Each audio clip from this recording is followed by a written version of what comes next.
There is another secret race to GOAT status in the UFC division. I'm here to expose it because the last video I made about this, I talked about the 4 closest to becoming the undisputed, undeniable GOAT of the UFC. Not the division, not the weight class, not close to that. I'm talking about the GOAT of the sport, right? And I left out 4 fighters, 4 champs. The reason for that is because they're the furthest thing away. They just got their belt. They're not nowhere near close to becoming the GOAT. So let's take them there. Let's see what they need, right? The first person, is a like and subscribe. Please, please, please, please help me out. I'm a small channel. It helps me out a lot if you like and subscribe. If you enjoy my videos, if you enjoy the other videos, please like and subscribe. Besides that, have a great day. And Joshua Van, let's talk about it. Joshua Van just got his belt off a very fluky win from Alejandro Pantoja.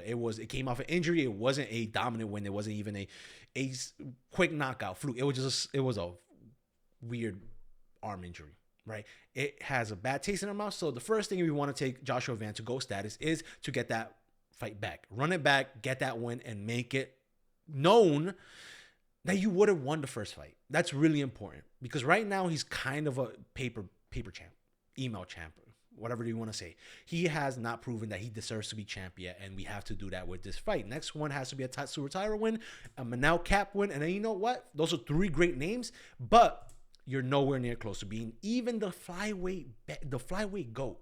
I'm talking about Mighty Mouse is the flyweight GOAT. He had 11 consecutive wins, and you just got 3. That is not enough.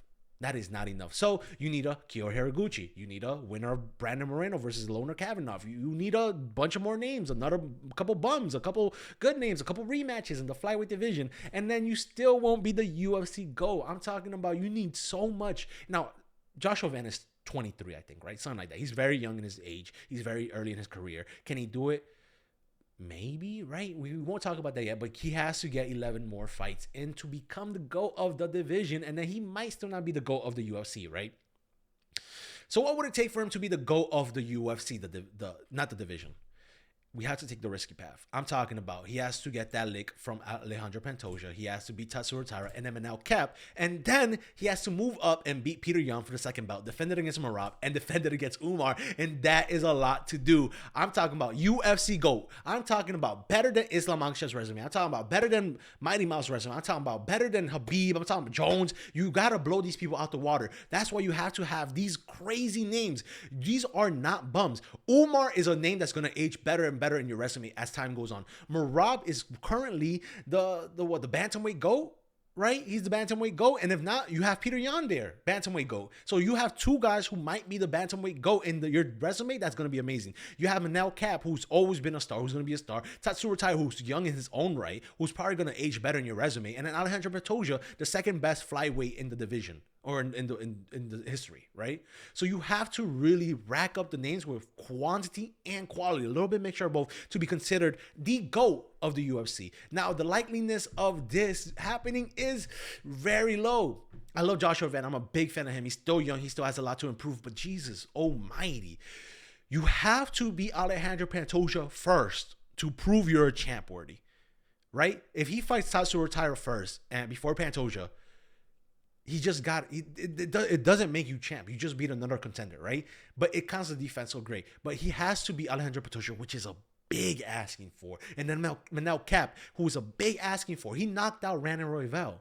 You just got knocked out by some guy by an uppercut, right? So you could get knocked out. That's a lot to ask for. And then at top of all of that, to go and get a second belt from Peter Yan, one of the greatest to ever do it, one of the deepest bags to ever have it, and then have to beat Merab and then Umar, 2 people who could out-muscle you, out-cardio, out-wrestle you the entire time. This is no joke. This is not an easy win. And that's why I give it a very low option. I give a very low possibility. I do not see Joshua Van ever becoming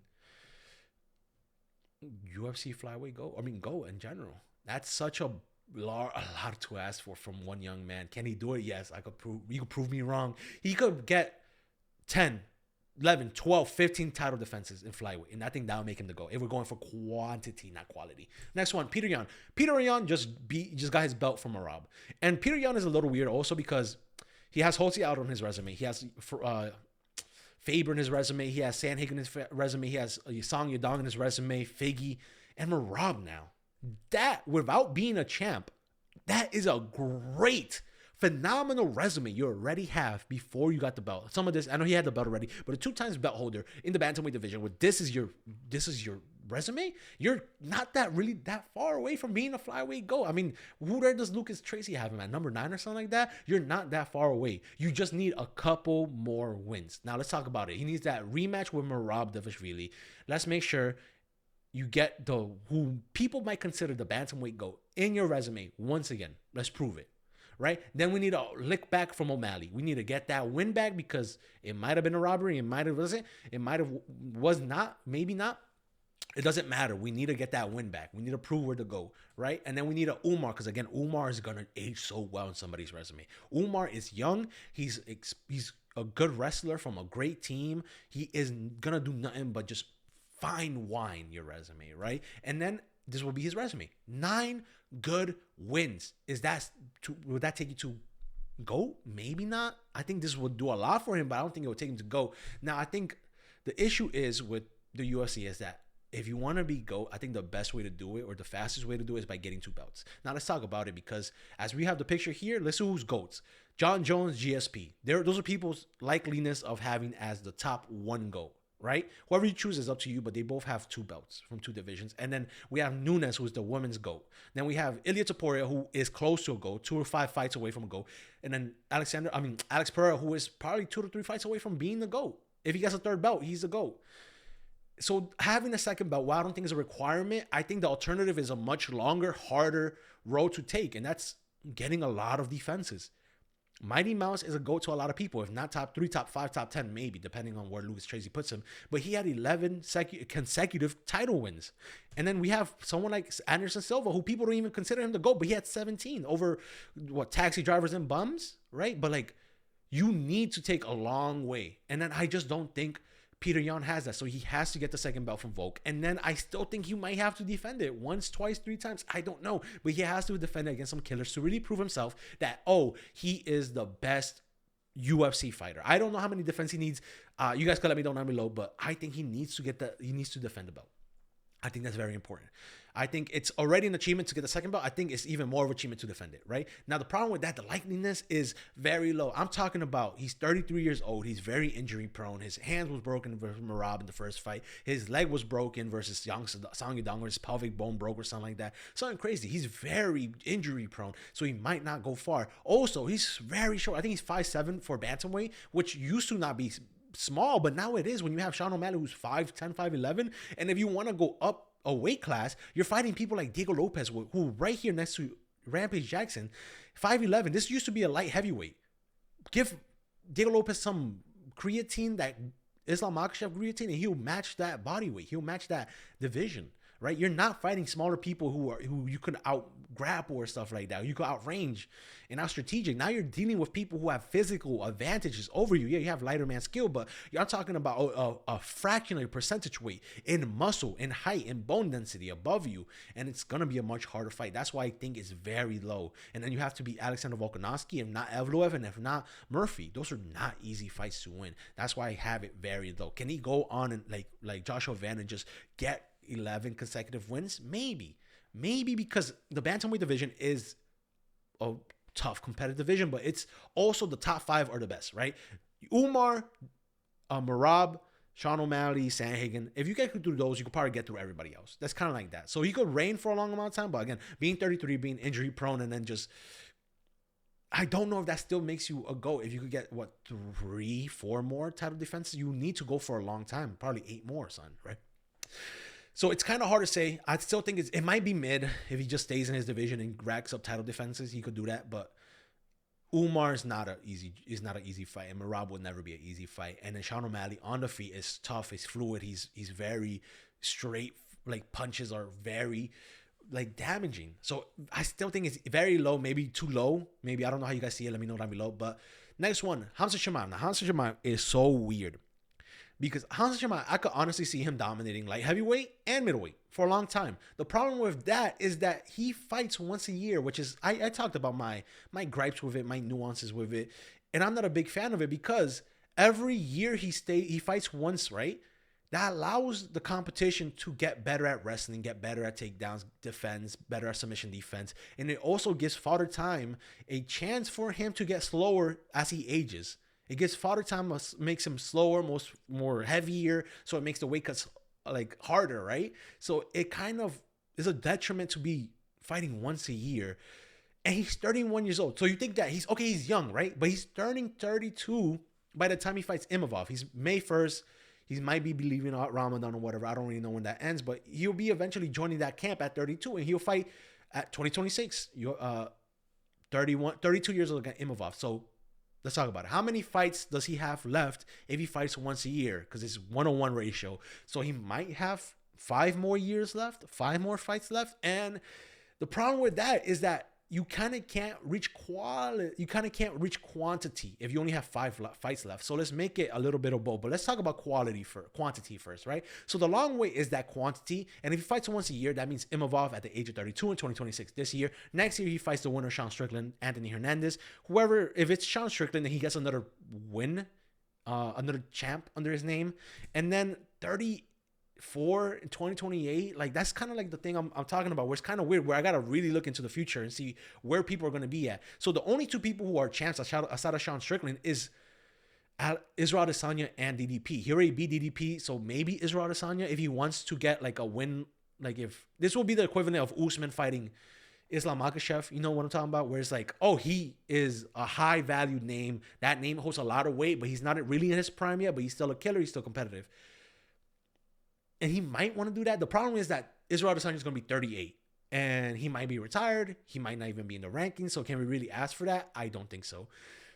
But he could ask for it, depending where Israel Adesanya is going to be. Also, Dragan Duplessis, if he gets another rematch with him and gets that win back, that's still another champion in your name. So maybe, right? But again, the problem with middleweight is that there's no quality. There's a lot of quantity. And without a doubt in my mind, Khamzat Chimaev could go through all of these people, right? He could beat them. That's not what I'm talking about. I'm talking about none of these are champs. None of these are previous champs. None of these are really competitive. Like, Israel Adesanya really left this division in shambles just by how dominant he was. Like, he allowed no time for anybody else to be some former champ, interim champ. He did not allow. He was too active. He was too dominant. Whether he was born or not does not matter. He beat everybody up, right? So it kind of diminishes the quality and name value of the division. Right? So what does Khamzat Chimaev need to do? I think he needs to go to light heavyweight, where there is several champs. After John Jones left, the belt got passed around. So there's a lot of champs to beat up there. And also a lot of just superstars up there. I'm talking about the winner of Alberg versus Jiri Prochazka. Jiri is a superstar in his own right. Alberg, not really, but we're just trying to get him the belt. This is 2029, so I don't know who's going to be champ. I have these because it's probably going to be for the vacant belt, what I'm assuming. And let's say they get they stay champ, right? So Khamzat Chimaev has to beat one of them and then has to get a title defense at the age of 36 versus, I don't know, Azarman Mirzakhanov. And in 31 at age 37, he has to get his second title defense against like Ankalaev. I don't really know any prospects that are coming up in light heavyweight, but let's just say these are examples, right? So 2 title defenses, he turns 38, and then he ends it there, and that might make him the GOAT. The thing is that's a good resume. That is a genuinely good resume. A Jiri Prochazka, Azarman Mirzakhanov, a Ankalaev, and then like maybe a Caio Strickland Hernandez. Like, that is decent, but I don't think that like propels you above a Islam Makhachev or John Jones. You might be up there in discussion, but I'm talking about, let's not make it a discussion. You are the GOAT. What does it take for Khamzat Chimaev to be the GOAT? Not in discussion for the GOAT. And I think he needs that quality. I do not think he has that much time in the UFC left. I don't know how much time he wants left, but he doesn't have much time if he fights once a year. So he needs 3 belts. I think that's the quickest way to get 3 belts. And who are those 3 belts holders? I'm talking about Alex Pereira. Can he beat Alex Pereira? Sure, maybe. Why not? Islam Makhachev. And I'm not talking about Islam Makhachev moving up to middleweight. I'm talking about Khamzat Chimaev doing what he can to go back down to welterweight and get that belt. If he beats Islam Makhachev, that's a powerful, heavy, strong name to have in your resume. Or he could just get the belt. Either or, I'm fine with it. And if he can't cut down to that weight, what the hell? If he can't cut down to welterweight, I'm talking about going up to heavyweight. Maybe. This is hard. This is absolutely hard. Fighting a Tom Aspinall, I don't think Khamzat Chimaev really holds a chance. I'm being honest. But if Alex Pereira becomes heavyweight champ, maybe there might be like it might be a 50-50 odds, right? I don't know what to expect, right? And that might allow Khamzat Chimaev to get a 3rd belt. If Alex Pereira or maybe like a fucking Waldo Cortez Acosta's, maybe. Like, it's so hard to say. It's so hard to say. We don't even know who the champs are going to be. But I think getting 3 belts, whether 2 of these people I think that's the best way for Khamzat Chimaev to get that GOAT status. If he wants to be inactive, if he wants to fight twice or 3 times a year, I think that skyrockets him, because I think he could definitely be absolutely dominate in light heavyweight. We saw him wrestle against Khalil Roundtree. He looked good. He's strong. Khamzat Chimaev, I don't think anybody ever doubted how strong he is, but it's just impressive. I think he could dominate that division. I think he could dominate middleweight, right? Now, likeliness of this, I think, is low to mid. Can I see him do it? Yes, but can I see him do it fighting once a year? Not really. It's so hard. Can I see him really beating Tom Aspinall at heavyweight? No. Can I see him beating up like a Volkov? No, not really. Heavyweight is just such a different dimension of everything else, where the fighters aren't really good, but they have such advantage in muscle and mass over someone like Khamzat Chimaev, right?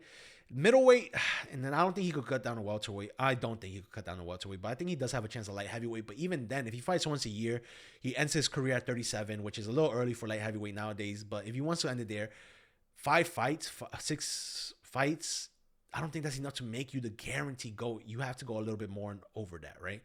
Now, the next person, Tom Aspinall. Tom Aspinall is also very weird, but in a very different way, where his is the simplest way to becoming GOAT, but also weird. Now, Tom Aspinall already has one defense. I'm counting it as an interim belt versus Curtis Blaydes. I'm counting it, so he has one defense. What he needs to do is come back, KO Ciryl Gane. Quick KO. I'm talking about quick KO Ciryl Gane. And then he has to quick KO Alex Pereira. And then he would be tied for the most consecutive wins or title defensive in heavyweight with Stipe, which is 3, right? Sure. Does it make you the heavyweight GOAT? No. So he has to quick KO Costa. He has to quick KO Volkov. And then he will be the heavyweight GOAT. Indefinitely. He will be the heavyweight GOAT, but he won't be the UFC GOAT yet.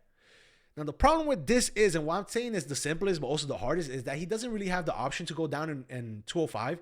Can he cut? He weighed in at 255 against Ciryl Gane in their fight.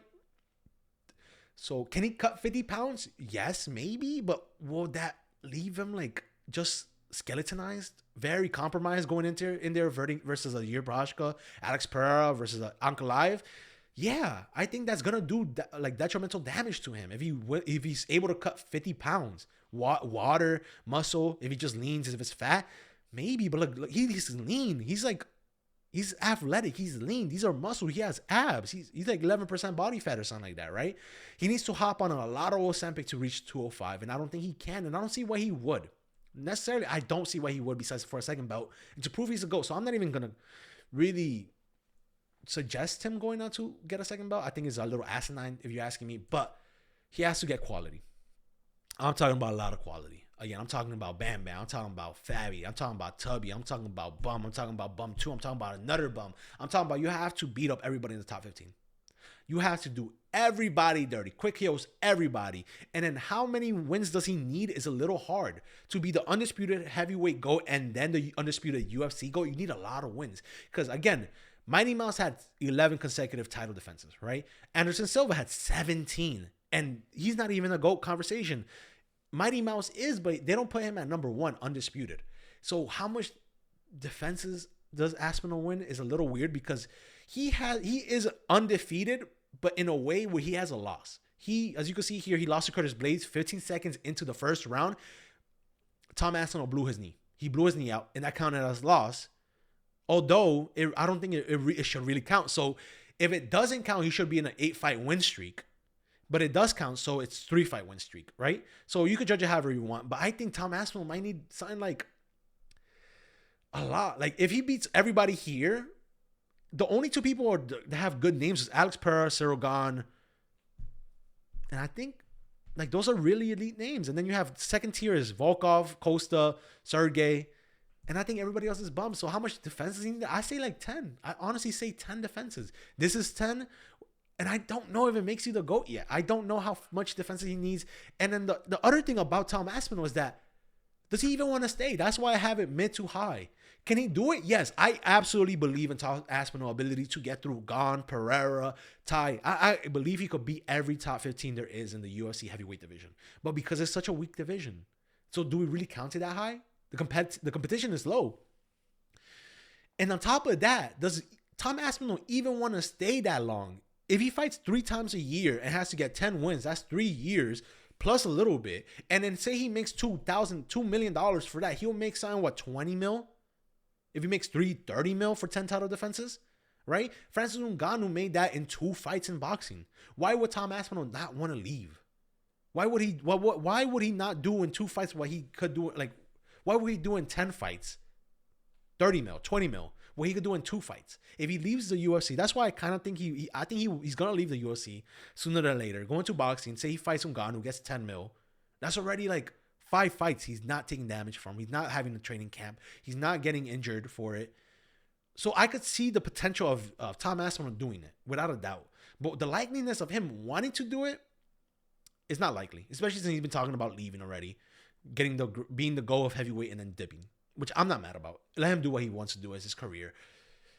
But it's mid to high. Again, I see the potential. I just don't see him wanting to do it. Because why would you? I still don't think title defenses would guarantee him the GOAT title. Not above Jones. Not about Islam, who faced harder competition, who took more risk, who have better names, more champs. So I'm going to leave you with that. Thank you for watching. Let me know down below if you think I'm wrong, if you think there's a different path, or you think quality is over quantity. Besides that, have a great day. Again, please like and subscribe. It does help me out a lot. I'm a small channel. I'm still growing, so please be patient with me and my growth. Bye.